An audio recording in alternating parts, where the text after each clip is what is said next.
আজকে এমন একটি রেসিপি নিয়ে হাজির হয়েছি যে বাচ্চাদের রক্ত স্বল্পতা আছে এবং যে বাচ্চারা গরু মাংস খেতে পারেন না, প্রোটিন জাতীয় খাবার খাওয়ার অভাবে যে বাচ্চারা অসুস্থ হয়ে যাচ্ছে বা দুর্বল হয়ে যাচ্ছে, তাদেরকে কিভাবে প্রোটিনের চাহিদা পূরণ করবেন, গরুর মাংসের চাহিদা পূরণ করবেন, আজকে সেই রেসিপি দেখাবো।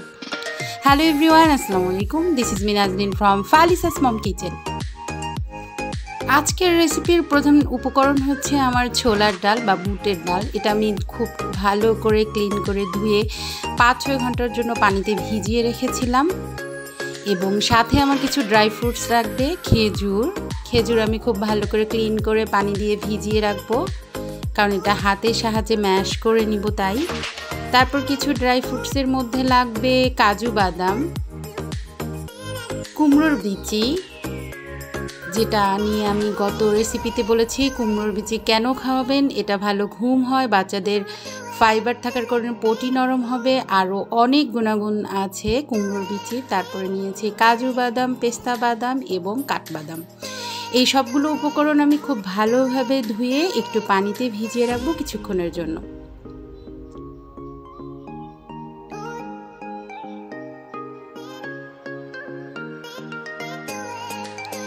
এখন একটা ব্লেন্ডারের জার নিয়ে আমি সবগুলো উপকরণ ব্লেন্ড করে ফেলবো একে একে। আমি নিয়েছি ছোলার ডাল এবং ড্রাই ফ্রুটসগুলো। যে বাচ্চারা গরু মাংস খেতে চাচ্ছে না বা মুরগির মাংস খেতে পারছে না, তাদের জন্য কিন্তু ছোলার ডাল বেস্ট, কারণ এটা হাই প্রোটিনযুক্ত একটি খাবার যেটা গরুর মাংস এবং আমিষের চাহিদা পূরণে সহায়তা করে। একটা প্যান নিয়ে নেব, প্যানে সামান্য পরিমাণে ঘি দিয়ে দেব, তারপর আমার ব্যাটারটি দিয়ে দেব। আস্তে আস্তে নাড়তে হবে, এটা একটু ভালো করে ঘিয়ের সাথে ভেজে নিতে হবে, যাতে করে ডালের যে কাঁচা ভাবটা সেটা যেন না থাকে। আপনারা চাইলে এখানে দুধ দিয়ে পুরো রান্নাটি করে ফেলতে পারেন, যে বাচ্চারা গরুর দুধ খায় তারা। যেহেতু আমার বাচ্চা গরুর দুধ খায় না, তাই আমি পানি দিয়ে এটা সিদ্ধ করে নিচ্ছি।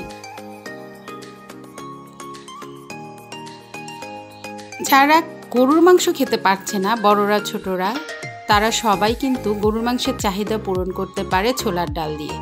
আমি আখের গুড়ের যে চিনিটা সেটা দিয়েছি, আপনার 1 বছরের নিচে হলে এটা দেবেন না। তারপর আমি খেজুরটাকে ম্যাশ করে এখানে দিয়ে দেব।